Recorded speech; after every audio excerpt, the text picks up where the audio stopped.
Deputado estadual pelo 4º mandato consecutivo por Santa Catarina, pelo partido PSD. Quem está aqui do meu lado é o deputado Kennedy Nunes. É um prazer tê-lo aqui no programa Entrevista. Presidente da Unali assumiu recentemente, que é a União Nacional dos Legisladores e Legislativos Estaduais, e que tem uma grande missão pela frente. É bom a gente explicar um pouquinho o que é a Unali. Muitas pessoas não sabem o que é. Nós somos a entidade nacional que representa as 27 Assembleias Legislativas, entre elas Goiás, e 1.059 deputados. Nós assumimos esse ano a presidência com um objetivo: sermos protagonistas de mudanças na vida das pessoas. Mas como a gente pode fazer isso? Nós vamos fazer pelo Brasil 5 seminários regionais, começando pelo Centro-Oeste, indo depois ao Norte, no Acre, depois no meu estado, em Santa Catarina, com a região Sul, depois a região Sudeste e a Nordeste, tratando de 3 assuntos. O primeiro é sobre prevenção e combate ao suicídio. O Brasil tem uma marca negra. Nós somos o 8º país em número de suicídios no mundo.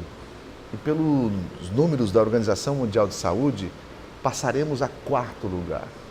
Não sei se você sabe, mas em Balneário Camboriú, você conhece, no meu estado, 11 pessoas se suicidaram no mês de janeiro. No meu estado, que é o 2º estado com maior número de suicídios, Pomerode é uma cidade pequena, germânica, muito pequena. Os vereadores fizeram uma legislação para proibir a venda de cordas no comércio mediante o número de enforcamento de pessoas. Isso é uma epidemia. Com relação também à automutilação, nós temos hoje 14 milhões de jovens no país que se automutilam. Agora, os adolescentes já não estão mais se mutilando onde dá para ver. Por medo dos pais e da vigilância da escola, os adolescentes agora estão se mutilando nas suas partes genitais. Nas escolas, os adolescentes levam a gilete e se automutilam, o menino no pênis, a menina na vagina, e depois escondem a gilete no ralo do banheiro para o próximo que vir usar a mesma gilete. Eles acabam engolindo objetos perfurantes e cortantes amarrados a um fio para se automutilarem dentro do corpo. Esse é o problema que nós estamos vivendo. É uma realidade. É uma realidade. E nós precisamos quebrar tabus e discutir essas questões. Então, junto com o Ministério das Mulheres, dos Direitos Humanos, Ministério da Saúde, Ministério da Educação e Ministério da Cidadania, nós vamos trabalhar esses 2 assuntos: automutilação e suicídio, e a violência contra as mulheres. Está um absurdo a violência contra as mulheres. Nós precisamos tratar esses assuntos. E junto com o Ministério da Justiça, nós vamos trabalhar a implantação administrativa e financeira de uma lei nova que surgiu agora, foi publicada em janeiro, que criou o Sistema Único de Segurança Pública. Por exemplo, nós queremos discutir com o governo federal a questão financeira. Se é SUSP, parecido com o SUS, então o município, quando faz um tratamento de saúde no cidadão, o governo federal paga. É claro que é uma tabela defasada há mais de 20 anos. Imagina que para um médico fazer uma cirurgia de apêndice, ele ganha R$ 3,27. Então, mas ele recebe alguma coisa. O município é ressarcido de alguma coisa. Polícia Militar não tem... O objetivo da Polícia Militar é policiamento ostensivo. Não tem por que a Polícia Militar, nas suas prerrogativas, combater as drogas. Isso é uma prerrogativa da Polícia Federal. Mas a todo instante, a nossa Polícia Militar está combatendo droga. O que nós queremos? Que este prejuízo que o Estado está tendo em fazendo algo que não é dele, seja ressarcido pelo governo federal. Então essas são as questões que nós vamos tratar nesses seminários. Vai começar dia 6 de maio em Brasília, que vai ser aqui nos estados do Centro-Oeste, e Goiás não vai ficar de fora. Nós vamos convidar os secretários de Estado de Justiça, da Segurança, de saúde, educação, os secretários municipais também, os deputados, os promotores públicos, ou seja, as pessoas envolvidas neste processo é que nós vamos tratar. Todos unidos por uma causa. Todos unidos por uma causa. Qual é a causa? A vida. Sem dúvida alguma. Agora, presidente, em relação a esse seminário, também justifica a sua presença aqui na capital goiana? Sim, essa é a principal convite, né? O principal convite é esse. Mas nós estamos vindo aqui, reafirmamos um pedido que a gente já fez na outra vez, que nós termos Goiás nas assembleias que vão propor mudanças na nossa Constituição Federal. Que são os 3 projetos? São os 3 projetos. O primeiro dá mais autonomia para que os estados possam legislar sobre descriminalização, propaganda comercial, agronegócio, né? Essas questões.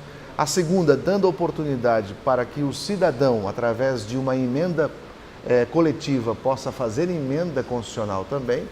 A terceira, colocando IOF, a questão de todos os outros impostos que hoje não estão incluídos na repartição do FPM, Fundo de Participação dos Municípios, e FPE, Fundo de Participação dos Estados, tem alguns impostos que não estão incluídos. A gente quer que inclua para aumentar a FPM e o FPE e também termos a condição do governo federal investir no mínimo 10% da sua receita líquida em saúde. O programa Entrevista vai agora para um rápido intervalo.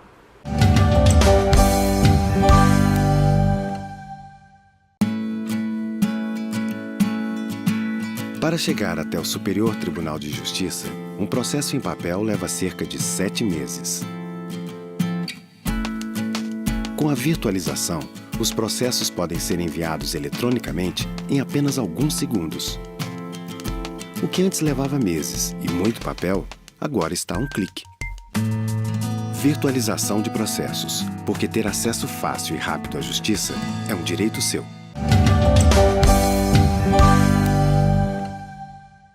A gente volta com o programa Entrevista. Quem está aqui hoje do meu lado é o presidente da UNALI, União Nacional dos Legisladores e Legislativos Estaduais, deputado Kennedy Nunes, do PSD, por Santa Catarina. Presidente, agora, qual será o maior desafio nessa presidência? O maior desafio é a gente implementar uma nova visão para a UNALI. A UNALI, ela tem um papel, defender o legislativo. Nós somos a única entidade amicus curiae no Supremo Tribunal Federal e no Tribunal Superior de Justiça como a entidade que pode defender as assembleias legislativas. Então, nós temos esse papel, nós defendemos os legislativos e auxiliamos os legisladores. Esse é o nosso papel. Mas nós também queremos ser protagonistas destas diferenças, destas discussões em defesa da vida. Nós temos uma capilaridade no Brasil inteiro com 1.059 deputados que estão diretamente ligados aos seus vereadores, aos seus prefeitos, ao cidadão comum. Eu, por exemplo, lá no meu estado, eu tenho um gabinete móvel, uma van, e onde eu paro, eu atendo as pessoas. Esse é o papel do político. Não existe a política velha e a política nova. Existe a política boa, aquela que você pratica para benefício das pessoas. Eu falo isso. De proximidade. Eu falo isso porque na última eleição tinha esse, eu sou do partido da política nova, vocês são da política velha. Não, não existe. Eu estou nisso daí há 30 anos. Eu não me acho velho, né? Eu me sinto que faço dessa minha história no parlamento e nos legislativos uma política boa, de aproximar o cidadão, de estar junto com o cidadão. É o que faz a diferença. Nós temos, por exemplo, lá em Santa Catarina, uma lei de minha autoria que surgiu, e a maioria delas surge das minhas pedaladas, da minha conversa com as pessoas. Eu sou jornalista, então nós jornalistas gostamos de estar no meio das pessoas. Eu fui visitar a maternidade que eu nasci. E cheguei lá, o diretor da maternidade disse assim: deputado, me arruma um avião para levar uma parturiente de alto risco para São Miguel do Oeste. São Miguel do Oeste está a 800 quilômetros de distância. E eu disse: por que isso? Aí ele falou assim: no SUS, se tiver um leito neonatal, uma UTI neonatal no sistema, eu não posso levar esta mãe para o hospital particular. Mas se eu não tiver nenhum leito UTI neonatal no sistema, ou seja, no Estado, o Estado paga o atendimento no particular.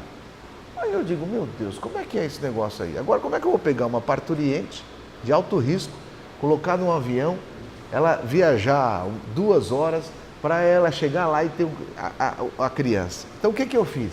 Eu fiz uma lei delimitando uma área em 200 quilômetros. Esses 200 quilômetros foi dado pelos próprios médicos. Então, hoje em Santa Catarina, quando não tem uma UTI neonatal num raio de 200 quilômetros da casa da parturiente, o Estado paga particular. Essas são as questões que a gente vai tratando. Outro exemplo também da importância dos deputados estaduais. Lá em Santa Catarina, antes, quando você tem um carro, o teu carro é assegurado. Se alguém batesse no teu carro, você se envolvesse no acidente, quem escolheria a oficina para arrumar o teu carro? A seguradora.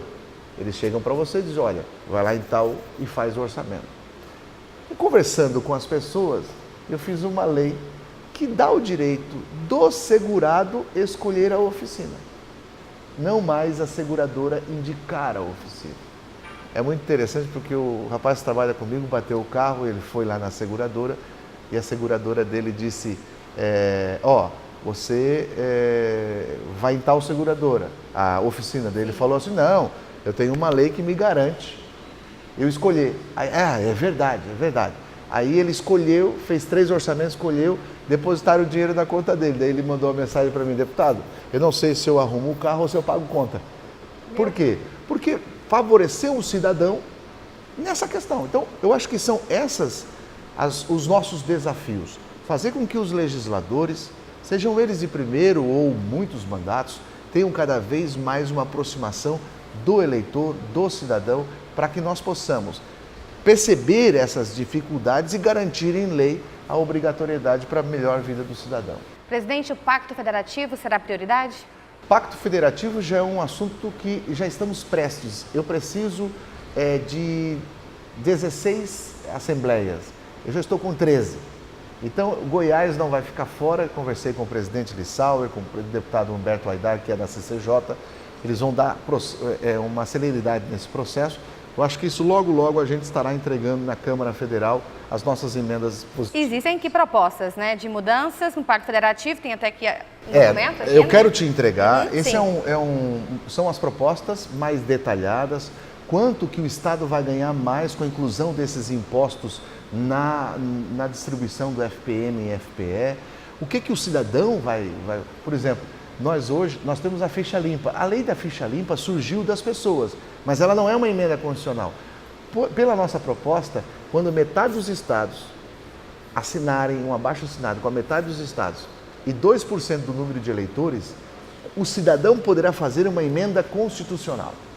Então, nós vamos estar, nessas das propostas, nós vamos estar dando ao cidadão maior poder... Autonomia. E autonomia no processo. E sem dúvida alguma, presidente, vai fazer toda a diferença nesse contexto. E o fortalecimento dos parlamentos estaduais. É a ampliação da autonomia legislativa e financeira dos estados e municípios e do poder do cidadão. Muito obrigada pela sua participação aqui hoje com a gente. E o que eu posso te desejar é sucesso nessa gestão que vai até... dezembro. Ok. Muito obrigada mais uma vez. Obrigado a todos. O programa Entrevista vai ficando por aqui.